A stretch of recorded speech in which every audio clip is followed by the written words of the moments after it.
of that horrible ordeal. We are shifting focus now. In the 2017 Unnao rape case, BJP spokesperson Pratul Shah Deo has made a statement on this, and he has stated that the CBI has taken the right step because the victim also felt insecure. He went on to say that it is unfortunate that Congress leaders took her to Sonia Gandhi and Rahul Gandhi and tried to politicize the whole nation.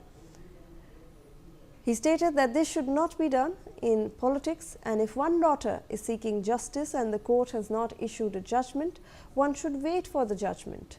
Let's in fact listen in to what else he had to say.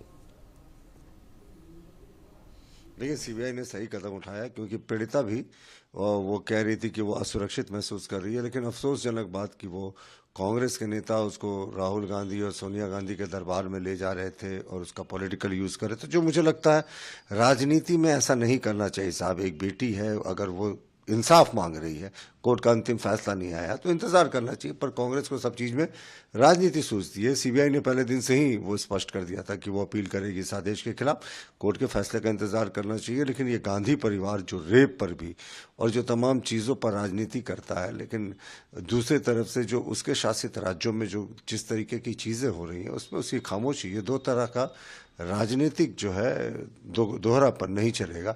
अब आप देखिए, बांग्लादेश में हिंदुओं के साथ घटनाएं हुई, ये गांधी परिवार चुप रहा, लेकिन गाजा पट्टी में कुछ अगर होता है तो इनके मुंह खुल जाते हैं, तो ये तुष्टिकरण नहीं तो।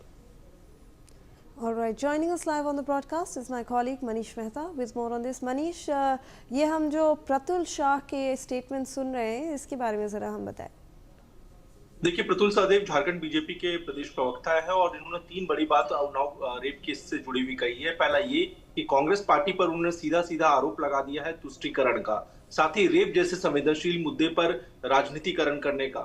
प्रतुल सहदेव का ये कहना है कि अगर बांग्लादेश में अगर हिंदुओं पर अत्याचार होता है तो कांग्रेस पार्टी चुप रहती है, लेकिन अगर गाजा पट्टी पर अगर कुछ भी होता है, अगर अल्पसंख्यकों के खिलाफ, तो ऐसी स्थिति में कांग्रेस के जो नेता है वो देश में लगातार शोर मचाते हैं, बयान देते हैं। तो ये उनका कहना था कि ये एक तरह से तुष्टीकरण है। दूसरी जो इंपॉर्टेंट बात ये कही कि सीबीआई ने पहले दिन से ही क्लियर कर दिया था कि वो इस फैसले को चैलेंज करेंगे, और देखिए कि सीबीआई ने इस पूरे मामले में सुप्रीम कोर्ट में चैलेंज भी किया है। लेकिन कांग्रेस पार्टी को इंतजार नहीं था, वो इस मामले पर पॉलिटिक्स कर रही थी, और आप देखिए कैसे पीड़िता और उसके पीड़िता के जो परिवार वालों को बकायदा गांधी परिवार से मिलवाने की तैयारियां चल रही थी। इस पूरे मुद्दे को राजनीतिकरण करने की कोशिश की जा रही थी, जो कि सरासर गलत है। और तीसरी जो इंपॉर्टेंट बात है वो ये कह रहे हैं लगातार कि कांग्रेस पार्टी अपने जो शासित प्रदेश, कांग्रेस शासित प्रदेश, या जहां पर भी कांग्रेस पार्टी के जो सरकार है, चाहे वो डायरेक्ट है या फिर वो सहयोगी पार्टी के रूप में, वहां पर अगर इस तरह के केसेस सामने आते हैं तो वहां पर वो चुप्पी साध लेती है।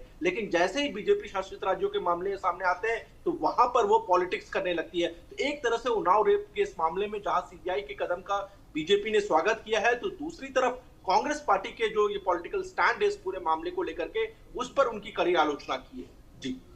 जी मनीष, धन्यवाद आपका हमारे साथ जुड़ने के लिए। We are shifting focus now towards the Aravali mining